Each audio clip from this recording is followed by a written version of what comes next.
हम सब जानते हैं कि इंग्लिश में वोकैबुलरी यानी कि शब्द कितने ज्यादा इंपॉर्टेंट होते हैं, क्योंकि इन्हीं शब्दों को मिलाकर तो हम सेंटेंसेस बनाते हैं।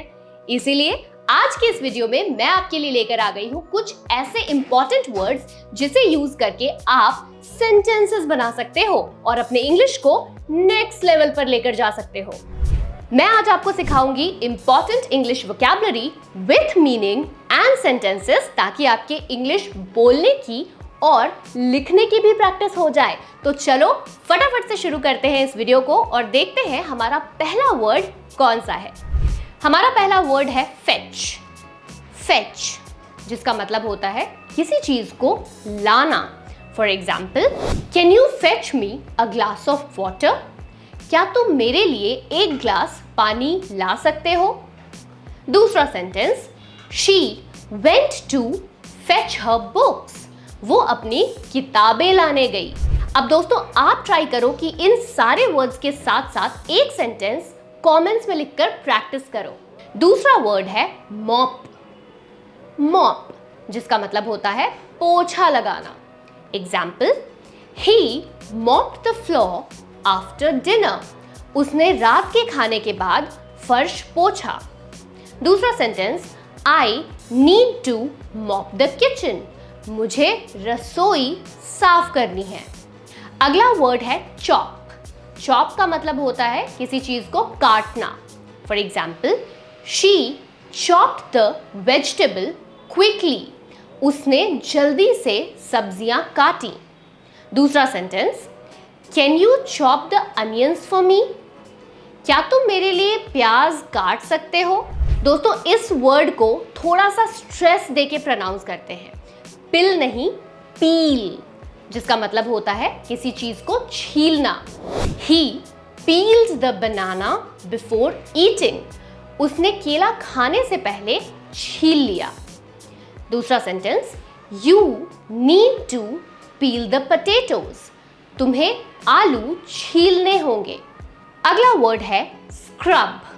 स्क्रब का मतलब होता है किसी चीज को रगड़ कर साफ करना।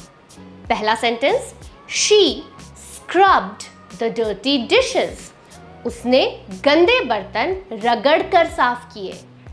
दूसरा, I scrubbed the table with a cloth. मैंने कपड़े से मेज को रगड़ा। अगला वर्ड है ग्राइंड। ग्राइंड का मतलब होता है किसी चीज को पीसना। पहला example, he is grinding coffee beans. वो कॉफी के बीज को पीस रहा है। दूसरा sentence, she ground the spices into powder. उसने मसालों को पीसकर पाउडर बना लिया। दोस्तों यहाँ पर आपने नोटिस किया होगा कि सेकेंड सेंटेंस में मैंने ग्राइंड की जगह ग्राउंड यूज किया है, क्योंकि ये एक्शन हो चुका है, पास्ट है, तो इसीलिए ग्राइंड की पास्ट फॉर्म लिखी है विच इज ग्राउंड। अगला वर्ड है ब्रू। ब्रू जिसका मतलब होता है किसी चीज को उबालकर बनाना। पहला example, she brood a cup of T. उसने एक कप चाय उबाल कर बनाई। दूसरा sentence, he is brewing fresh coffee. वो ताजा कॉफी उबाल कर बना रहा है। अगला वर्ड है नीड। नीड जिसका मतलब है गूंदना। For example, she kneaded the dough for bread. उसने रोटी के लिए आटा गूंदा। दूसरा sentence, you must knead the dough properly. तुम्हें आटे को अच्छे से गूंदना चाहिए। अगला वर्ड है डस्ट जिसका मतलब है झाड़ना।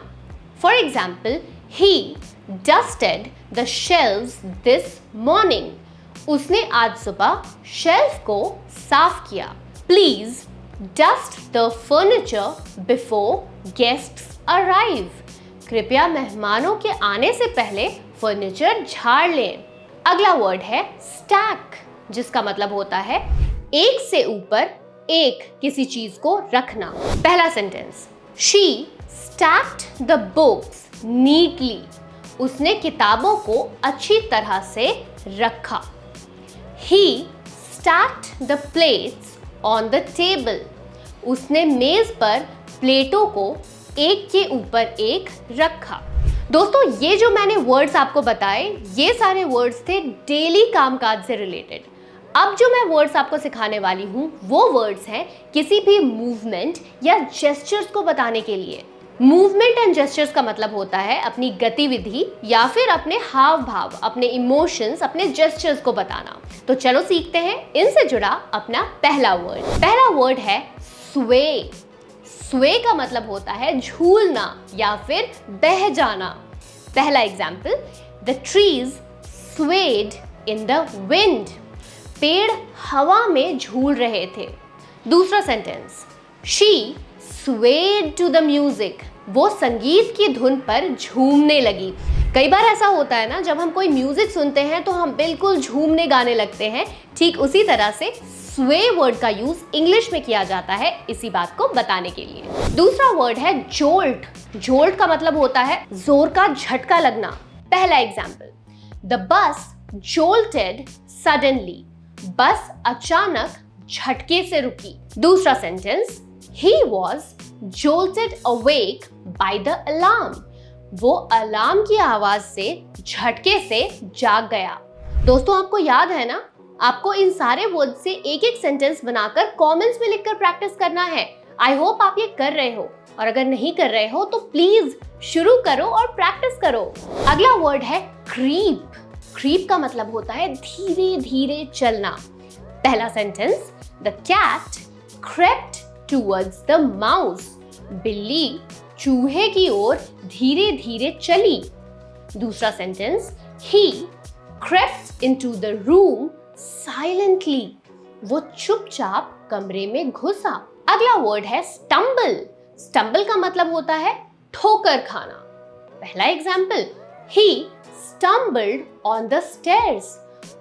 वो सीढ़ियों पर ठोकर खा गया। दूसरा sentence, she stumbled while running. वो दौड़ते समय ठोकर खा गई। अगला वर्ड है flick. flick का मतलब होता है किसी चीज को झटकाना। पहला sentence, she flicked the dust off her dress. उसने अपने कपड़ों से धूल झटकी। दूसरा sentence, he flicked his pen angrily. उसने गुस्से में अपनी पेन झटक दी। अगला वर्ड फ्राउन, जिसका मतलब है अपने दोनों भौं को सिकोड़ना, लाइक दिस। एग्जाम्पल, पहला, he frowned at the difficult question. उसने कठिन सवाल पर अपने भौं को सिकोड़ लिया। कई बार ऐसा होता है ना कि जब हम कोई डिफिकल्ट सिचुएशन में होते हैं या किसी डिफिकल्ट चीज को देखते हैं तो ऑटोमेटिकली हमारे चेहरे पर इस तरह का एक्सप्रेशन आ जाता है। इसी एक्सप्रेशन को बताने के लिए आप फ्राउन वर्ड का इस्तेमाल इंग्लिश में कर सकते हो। दूसरा sentence, she frowned in confusion. वो कंफ्यूजन में अपने भौं को सिकोड़ने लगी। अगला वर्ड है wince. wince, जिसका मतलब है दर्द से चेहरा सिकोड़ना। पहला example, he winced in pain. वो दर्द से कराहा और उसके चेहरे पर एक सिकुड़न आ गई। दूसरा sentence, she winced when she heard the bad news. जब उसने बुरी खबर सुनी तो उसके चेहरे पर एक सिकुड़न आ गई। अगला वर्ड gaze. gaze, जिसका मतलब होता है टकटकी लगाकर किसी चीज को देखना। पहला sentence, she gazed at the stars. वो सितारों को टकटकी लगाकर देख रही थी। दूसरा sentence, he gazed at her in admiration. वो प्रशंसा से उसे देख रहा था। अगला वर्ड है peep. peep, जिसका मतलब होता है झांकना। पहला example, he peeped through the window. उसने खिड़की से झांका। अगला वर्ड है blink. blink, जिसका मतलब होता है पलकें झपकाना। पहला example, he blinked in surprise. वो आश्चर्य से पलकें झपकाने लगा। दोस्तों, अगले सेट ऑफ 10 वर्ड्स दिखाएंगे हमारे रिएक्शंस को और हमारे इमोशंस को in English. पहला वर्ड है gasp. gasp जिसका मतलब होता है हांफना. पहला example, she gasped in shock. वो चौंक कर हांफने लगी. दूसरा example, he gasped for breath after running. वो दौड़ने के बाद हांफने लगा. अगला वर्ड है shudder. shudder जिसका मतलब होता है कांपना. पहला example, she shuddered in fear. वो डर से कांप गई. अगला sentence, he shuddered from the cold. वो ठंड से कांप गया. अगला वर्ड है anxious. anxious जिसका मतलब होता है नर्वस होना, बेचैन होना. पहला example, she felt anxious before her job interview. अपने जॉब इंटरव्यू से पहले वो काफी ज्यादा बेचैन हो गई थी. दूसरा example, I am always anxious before my meeting. Meeting से पहले मैं हमेशा नर्वस होती हूँ. अगला वर्ड tensed जिसका मतलब होता है किसी भी चीज को लेकर तनाव में रहना. Example, I am tensed about my report card. अपने रिपोर्ट कार्ड को लेके मैं थोड़ी सी टेंस्ड हूँ. दूसरा example, I am always tensed before I travel. Travel करने से पहले मैं हमेशा टेंस्ड होती हूँ. अगला वर्ड है worry जिसका मतलब होता है परेशानी या फिर चिंता. Example, she couldn't sleep due to the constant worry about her exams. Exams के कांस्टेंट चिंता की वजह से वो सो नहीं पाई. दूसरा example, she is never worried about anything. वो कभी किसी भी चीज के बारे में चिंता नहीं करती. अगला वर्ड है irritate जिसका मतलब होता है किसी को चिढ़ाना या गुस्सा दिलाना. पहला example, the students irritated the teacher. Students ने टीचर को परेशान कर दिया. दूसरा example, never irritate your parents. अपने पेरेंट्स को कभी इरिटेट मत करो. अगला वर्ड है इंडिग्नेंट जिसका मतलब होता है जब आप बहुत ज्यादा गुस्से में हो. For example, she was indignant about the results. वो रिजल्ट्स को लेकर काफी ज्यादा गुस्से में थी. अगला example, I am indignant about the interview.